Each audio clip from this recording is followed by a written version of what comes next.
Alléluia, gloire au Seigneur Jésus-Christ, à lui la gloire, à lui la magnificence éternellement. Amen, amen, amen. Alors, frères et sœurs, Dieu vous aime.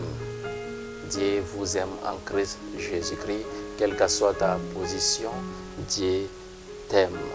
Dieu t'aime et il nous a démontré son amour en nous donnant son Fils Jésus-Christ sur la croix. Pécheur, Dieu t'aime. Dieu t'aime et le Seigneur veut faire quelque chose dans ta vie. Il veut que tu reviennes à lui. Il veut que tu sois réconcilié avec lui et que vous preniez un nouveau départ ensemble.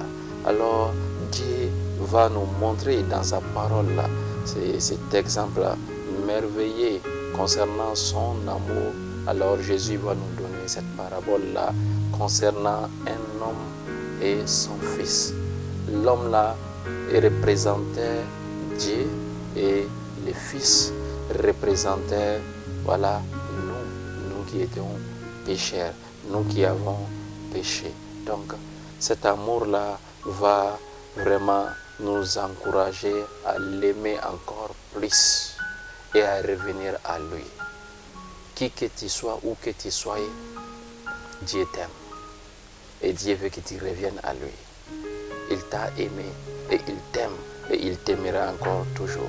Dans le livre de Luc, Luc 15, le verset 11, Jésus va leur dire cette parabole-là. Il dit encore, un homme avait deux fils. Le plus jeune dit à son père, « Mon père, donne-moi la part des biens qui doit me revenir. » Et le père leur partagea son bien. Wow! N'est-ce pas étonnant ça? Parce qu'on parle d'héritage lorsqu'il y a décès. Lorsque le père meurt, alors on peut parler de l'héritage entre ses enfants.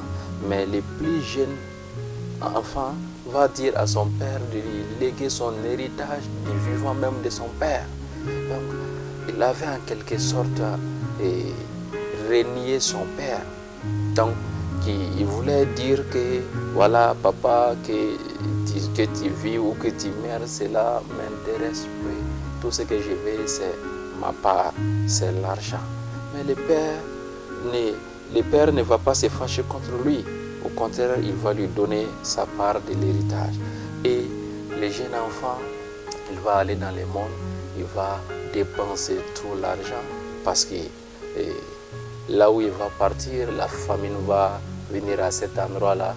Donc, il va dépenser tout l'argent. Donc, et voilà, il va commencer à avoir faim. Et dans sa faim, qu'est-ce que l'enfant va faire? Il va chercher du travail. Il va aller chez un homme qui élevait des pourceaux. Donc, cet homme-là va l'envoyer et donc s'occuper de ces pourceaux au champ.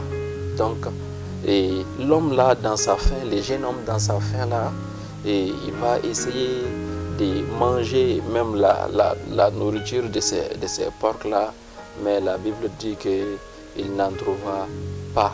Donc, et les jeunes fils, donc il va revenir à la raison.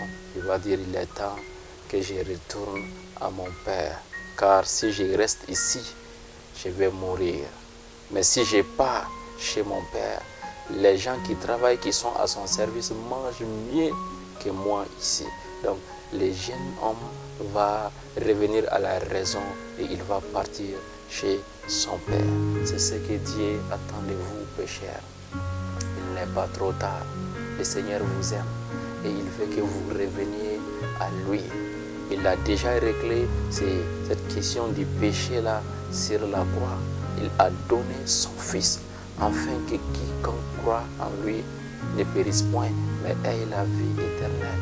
Oui, tu peux te dire, pasteur, j'ai déjà cru en Jésus-Christ, mais je suis encore tombé dans le péché.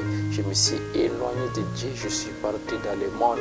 Peu importe où vous vous trouviez maintenant, il n'est jamais trop tard. Et Dieu a un plan précis pour toi. Dieu t'aime encore. Son amour pour toi est éternel et il veut que tu sois sauvé. Ne continue plus mais reviens en arrière. Reviens à ton Père qui n'attend que toi. Oui, il n'attend que toi. Il veut que tu reviennes à lui parce qu'il t'aime. C'est ce que le Père va nous montrer et dans ces paraboles-là. Et quand nous lisons les versets 21, l'enfant là va retourner dans la maison de son Père. Et il va dire, le verset 21, « Mon Père, j'ai péché contre le ciel et contre toi. Je ne suis plus digne d'être appelé ton fils. » Mais le Père dit à ses serviteurs, le verset 22, « Apportez vite la plus belle robe et l'en revêtez. Mettez-lui un anneau au doigt et des souliers aux pieds. » Alléluia, quel geste d'amour. Le Père n'a même pas continué dans cette discussion de « Voilà, je te pardonne, je sais que tu as péché, j'étais en colère. » Non, non, non, il n'a rien dit de tout cela. Lorsque le Fils a fini de confesser ses péchés, le Père a dit quoi? Il a dit « Apportez la plus belle robe et revêtez-les. Mettez-lui un anneau au doigt et des souliers aux pieds. » C'est pas fini. Il dit quoi encore, le verset 23? « Amenez les veaux gras et tuez-les. Mangeons et réjouissons-nous. » Alléluia. Le Père sera dans cette joie immense de te voir encore revenir à lui, car il t'aime. Ne te laisse pas dominer par ces pensées que Satan te dit. Voilà, ça n'est fini de toi. Tu as péché. Dieu ne t'aime plus. Et c'est fini pour toi. Tu es juste là en attendant les jours de ta mort pour partir en enfer. Ne sois pas esclave de ces pensées. C'est faux. Dieu t'aime. Qui que tu sois, Dieu t'aime. Dieu t'aime d'un amour éternel.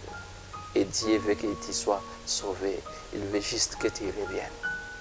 Fais ce choix aujourd'hui. Lorsque tu entends ce message, reviens là où tu es. Reviens à ton Père. Reviens à Jésus-Christ, car il t'aime. Il est là et il t'attend. Il t'attend. C'est pourquoi le Père va encore de nouveau accepter le plus jeune fils, le fils qu'il avait rejeté, comme toi et moi. Donc, il va l'accepter, il va l'embrasser et il va l'accueillir encore dans sa famille. Et la Bible va nous dire quoi?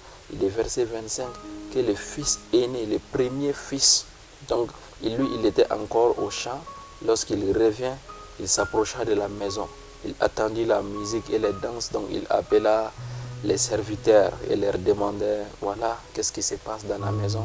Un de ses serviteurs lui dit, ton frère est de retour et parce qu'il a ton père l'a retrouvé en bonne santé, donc il a tué le veau gras là. Le premier fils s'est mis en colère et ne voulut pas rentrer. Quel dommage. Donc, frère, toi qui vis maintenant dans le péché, ne sois pas esclave aussi du regard des autres. Ne te dis pas, si moi je retourne à l'église encore, si je reviens, qu'est-ce que les autres vont penser de moi? Sache que les autres, ce qu'ils pensent ne compte pas. L'arrivée du jeune fils n'a pas plu au fils aîné, mais cela ne change rien, car le Père l'aime déjà. Et c'est ce qui compte. Ce qui compte, ce n'est pas de la manière dont les gens de l'église vous voient. Ce qui compte, ce n'est pas la manière dont tes frères en Christ vous voient. Mais ce qui compte, c'est la manière dont le Père vous voit. N'ayez pas honte de revenir. N'ayez pas honte de rejoindre encore votre assemblée. N'ayez pas honte de reprendre encore l'œuvre que vous aviez abandonnée dans l'église. N'ayez pas honte du regard des autres. Ce n'est pas ce qui compte, mais c'est ce que Dieu voit en vous qui compte. Dieu vous aime. Même si eux, ils ne vous aiment pas, même s'ils continuent à vous critiquer, n'ayez pas honte, n'ayez pas peur. Revenez, le Père vous aime. Et c'est ce que le fils n'a pas compris. Donc il s'est mis en colère. Et qu'est-ce qu'il va dire? Il va dire à son père que voilà, ça fait beaucoup de temps qu'il travaille pour lui. Donc, il n'a jamais transgressé ses ordres et il va dire que le Père n'y a jamais donné quelque chose pour qu'il se réjouisse avec ses amis. Ce sont en fait des chrétiens qui marchent encore sur la loi. Ils marchent sous la loi. Des chrétiens qui ont duré, qui ont fait 20 ans dans l'église et ils n'ont rien eu. Et si un pécheur vient du dehors, ils vont se mettre à critiquer et à être jaloux. En fait, c'est des gens qui croient que par leurs œuvres, par leur travail à l'église, ils peuvent obtenir quelque chose de Dieu. Ils n'ont pas compris sa grâce.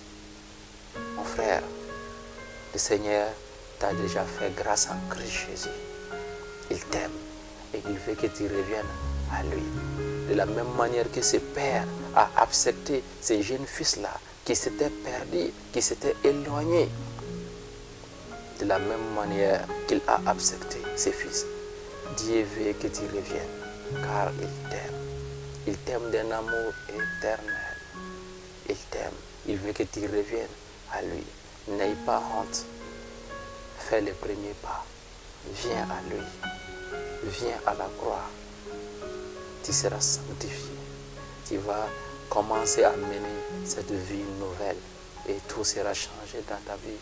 N'oublie pas, il t'aime d'un amour éternel. Et cet amour-là ne va jamais changer lorsque tu entends ces messages. Crois maintenant qu'il est temps. Ce n'est pas un hasard, il est temps. Le Seigneur a besoin de toi. Le Seigneur veut que tu reviennes à lui. Fais ses pas, prends courage et viens à lui. Ne te laisse dominer par Satan ni par des raisonnements fous, des raisonnements qui n'ont pas de sens, des raisonnements qui vont te mener à ta perte. Ne pars pas encore plus loin, mais reviens vers le Père, car le Père est là, il t'attend.